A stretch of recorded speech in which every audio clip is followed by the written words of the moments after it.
Olá a todos, bom dia, bem-vindos ao canal SX Adventure.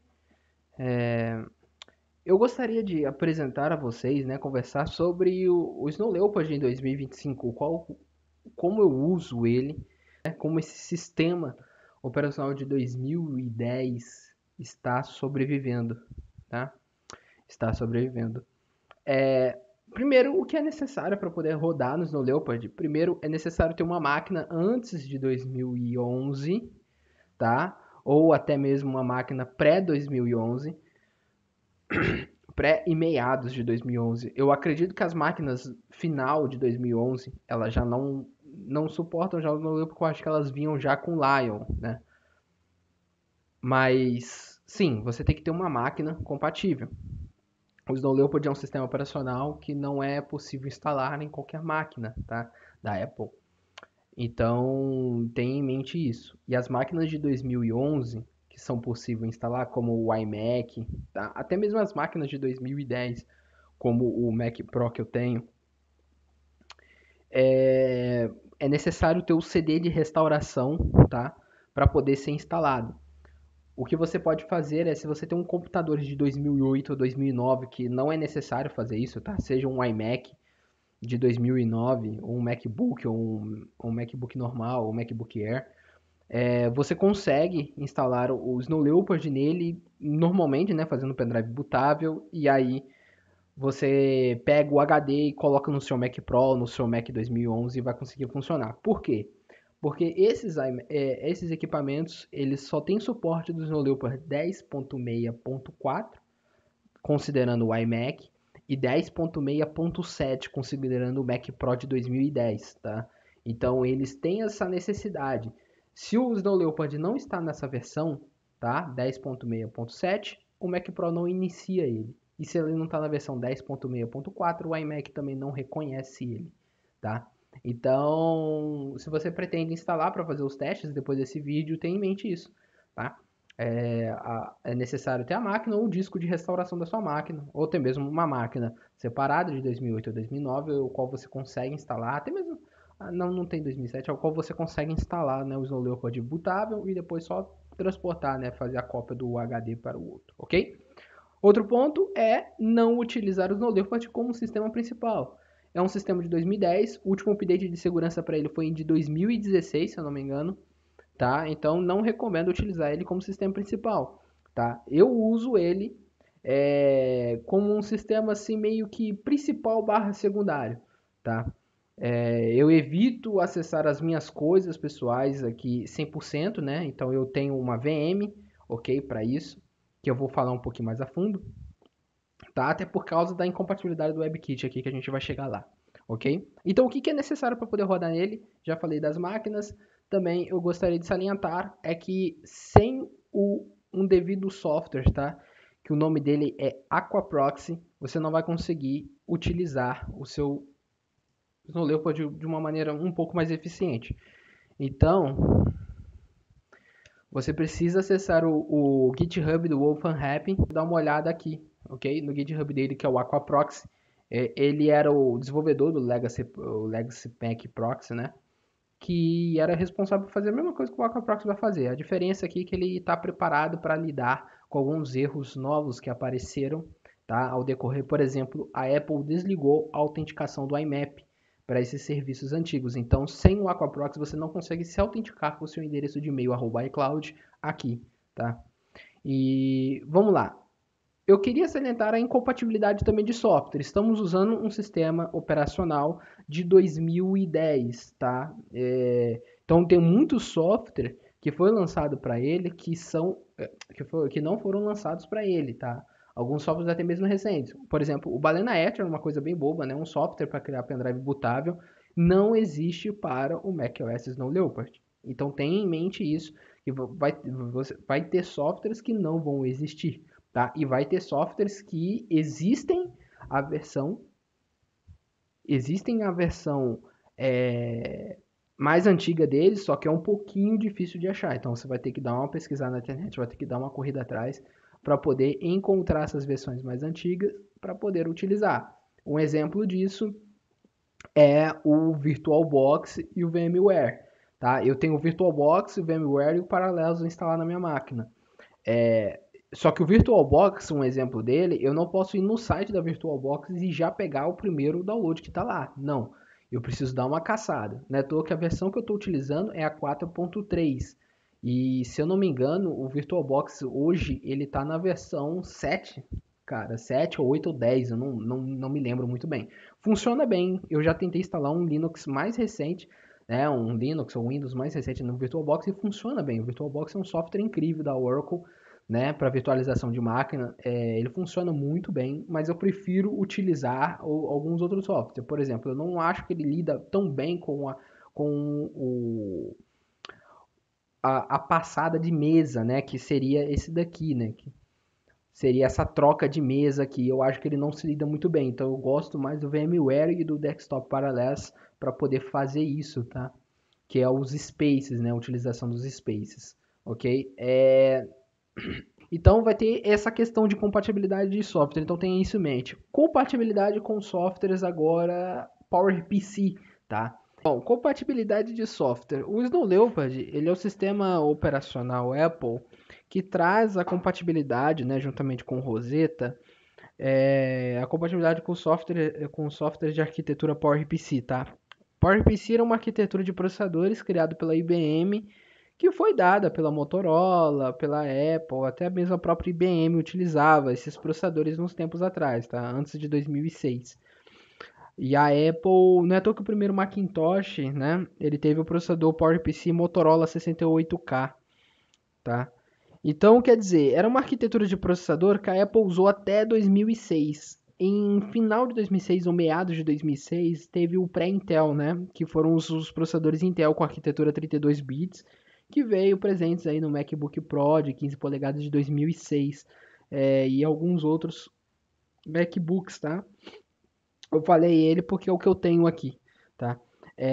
Então, o que que acontece? Muitos softwares que foram lançados naquela época já não são mais compatíveis, né, nos macOS mais recentes. A partir do Lion não teve-se mais compatibilidades com softwares PowerPC, tá? Então, o Snow Leopard é o último sistema operacional Apple que manteve a compatibilidade com o software PowerPC, ok?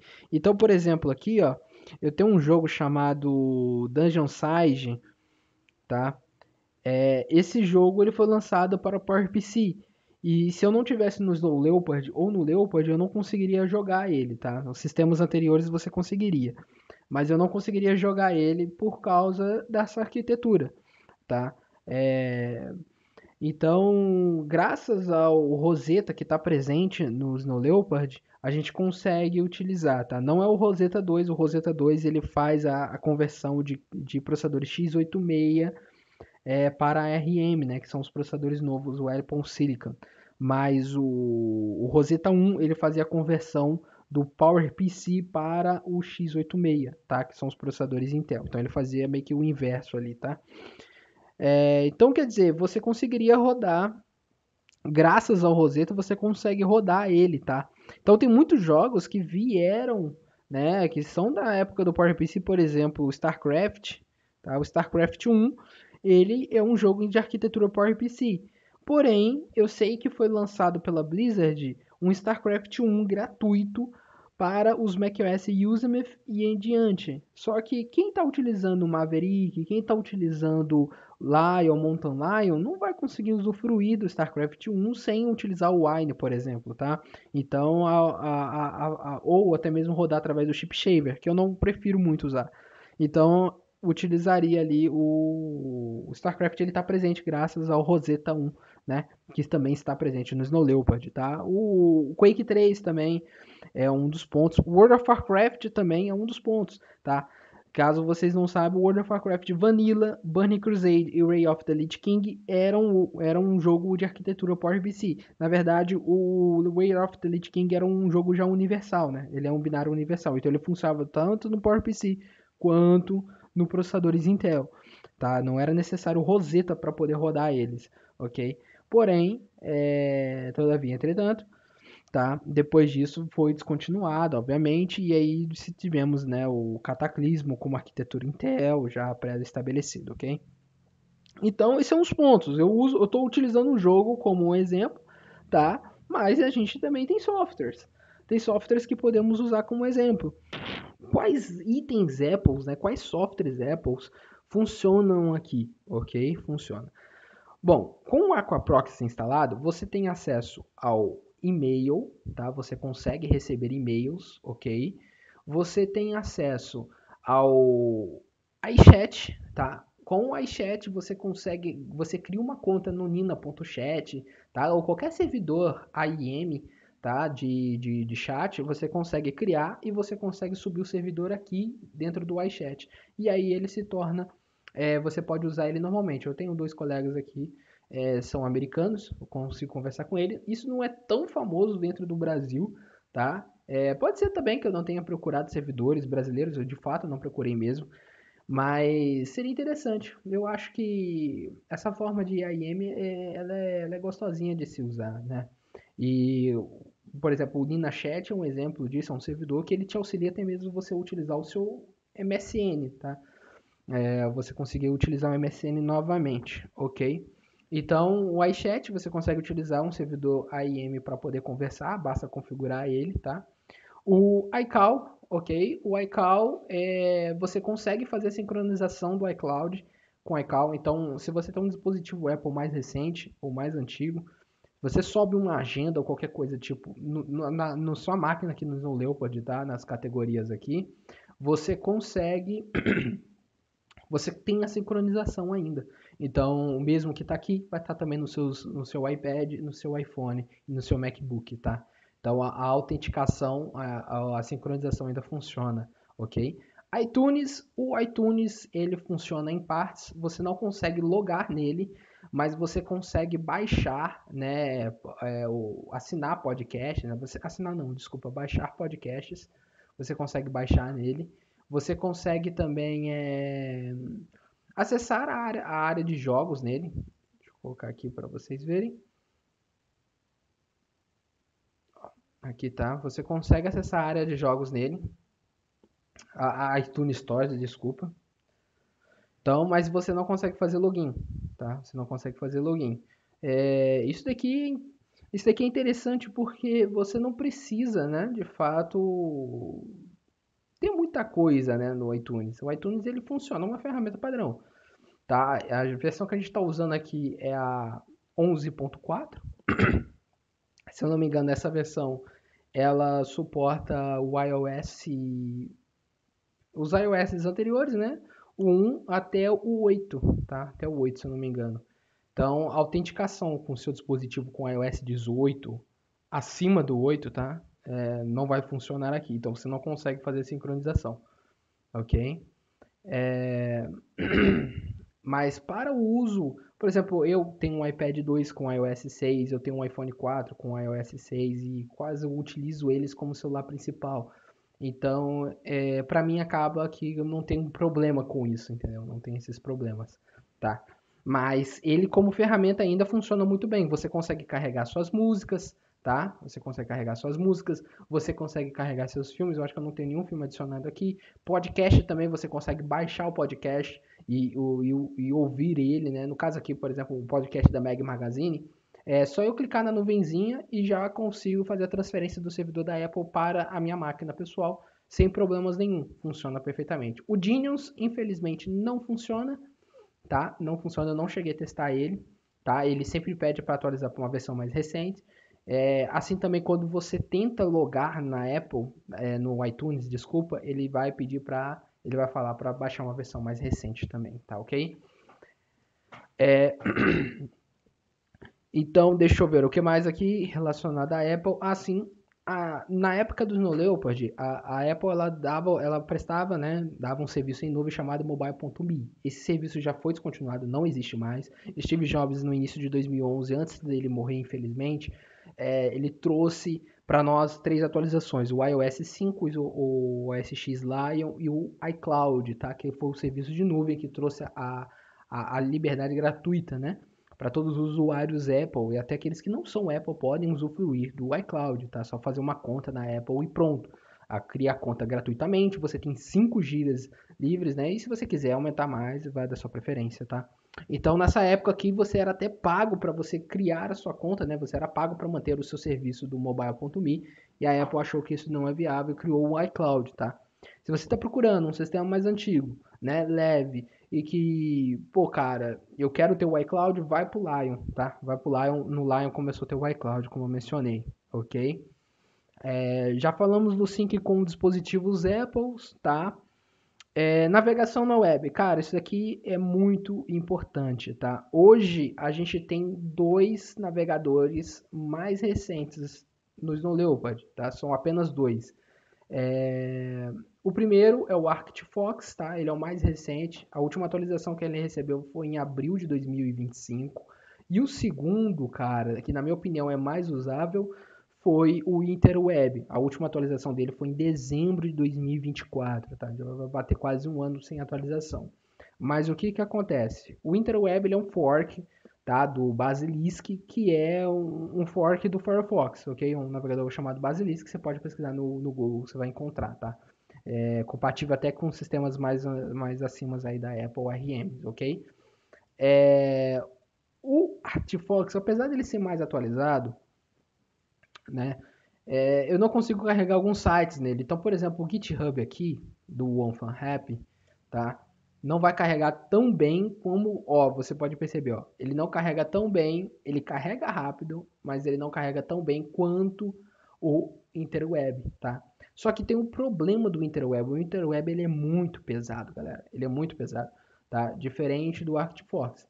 Mas aí vai da sua preferência. Você que tem um navegador leve, sem nenhum tipo de, porém com problemas, né, para carregar sites, né? Ou você tem um navegador que ele é um pouquinho ele é um pouquinho trava-caminho, mas pelo menos ele carrega ali o site. Um exemplo de trava-caminho é que, por exemplo, se você vai carregar algum site que exige uma autenticação do Cloudflare, infelizmente já não carrega mais, não funciona, tá? A autenticação Cloudflare, ele cracha esse navegador aqui. Já nesse carinha aqui, ele nem carrega, tá? Então, depende da sorte, tá? Depende da sorte, a gente depende de sorte aí para trazer o navegador, tá? Eu tenho explorado uma outra forma de navegar na web no Leopard, que seria o uso de VM, tá? Então eu tenho uma VM Linux com a distribuição CrushBang++, tá? Que é uma distribuição em base em Debian, tá? E eu considero essa distribuição leve, eu já usei ela com o sistema principal nas minhas máquinas anteriores, não máquinas Apple, mas sim máquinas Windows. E para mim ela funciona bem, tá? Somente para navegação na web. Eu tenho aquele sync que o VMware me traz, que é eu pegar um arquivo ou um Ctrl+C, Ctrl+V de dentro da minha VM, jogar para minha máquina pessoal e vice-versa, tá? Então eu tenho esse sync e aí eu não tenho esse problema, né? Mas eu uso ele para uma navegação assim, poxa, eu não quero dar, né, ir para minha outra partição, né, reiniciar meu computador para poder acessar ali uma coisinha que eu só quero acessar momentaneamente, né? E aí então eu tenho ali uma VM para justamente fazer isso, tá? Você também tem uma forma também de rodar, eu não explorei muito bem, tenho estudado um pouco para explorar, que é rodar através do X11, tá? O o nosso amigo Snow Leopard, ele tem uma base X11, então você consegue rodar algumas coisas a partir dela, tá? Mas você vê que é bastante lentinho, então exige uma configuração legal. Eu não fiz um teste, tá? É só uma teoria, que seria você instalar uma base Debian dentro do X-Terminal, né? Do X11, e você conseguir rodar a partir do X-Quartz, tá? Esse navegador moderno com um AppKit um pouco moderno, tá? Mas ainda assim, assim, é só uma teoria e eu acho que talvez nem seja possível, tá? Só uma pequena teoria mesmo, ok? Então, navegações na web, ela tem esse pequeno empecilho, mas a comunidade ajuda bastante, tá? A comunidade ajuda bastante, ok? É... Bom, minhas recomendações finais é se você procura um sistema operacional que tem uma compatibilidade com processadores mais antigos na Apple, tá? É interessante você ir para o Snow Leopard. Tem muitos softwares que foram lançados para o macOS que a gente não faz ideia que foi lançado, tá? Justamente por causa do suporte, né, que foi descontinuado, ok? Então a gente tem bastante softwares que foram lançados para ele. Um exemplo disso, vou falar de jogo de novo, eu gosto muito de jogo. É Guitar Hero 3, tá? Até então eu não senti ideia que foi lançado para o macOS e somente o Snow Leopard é capaz de rodar o Guitar Hero 3, tá? Nativo, ok? Não é versão Wine, não é port do Siders, tá? É nativo isso daqui, ok? Então tem esse pequeno esse pequeno detalhe nesse sistema operacional, tá? Então, se você nunca usou e tem uma máquina aí 2011, faz um teste, você vai ver que a sua máquina vai ficar bastante leve, tá? Eu vou ver se eu trago um vídeo para poder mostrar a instalação do Aquaproxy, né, e tudo mais. E, bom, se você agora está procurando um sistema operacional mais antigo, porém utilizável, sem tanta dor de cabeça, cara, eu recomendo você ir para o Lion, que foi o último sistema operacional onde teve, eu gosto de dizer, né, teve o dedo do Steve Jobs, ou você vai para o Mountain Lion ou Maverick, tá? O mais ideal é o Maverick, você vai ter uma compatibilidade de software extremamente grande, tá? Menos o software PowerPC que não vai rodar nele, porém você consegue ter uma navegação moderna com o Firefox, a versão estendida, eu acho que é 153, tá disponível para o Maverick, o pessoal fez um port chamado de Firefox Dynasty, tá? Então tá disponível. Um fórum que eu recomendo vocês participarem, tá? Se vocês querem explorar um pouco essa área de macOS antigo, ok? Se você quer explorar um pouco essa área de macOS antigo, eu recomendo vocês fazerem parte do fórum Mac Rumors, tá? Lá tem uma trend só para sistemas antigos, ok? Então, é um fórum que eu faço parte, lá você vai conseguir a maioria das atualizações. Como, por exemplo, foi lá que eu consegui achar o Legacy Proxy, né? E lá que eu consegui achar também o Aqua Proxy, lá que eu conheci o OnePhone eu troquei ideia. O Wikinix, também, criador do Interweb, também tá lá postando direto quase todos os dias, beleza? Então, é um local legal para quem é amante dos computadores Apple Intel ainda, tá ok? Tá ok? Bom, é isso que eu queria falar para vocês. Eu espero que tenha sanado a dúvida, né? É um sistema operacional que dá para se utilizar, mas tem que ter em conta da sua idade, beleza? Bom, agradeço a todos que assistiram até o vídeo aqui e tenham um ótimo dia, uma ótima tarde, uma ótima noite.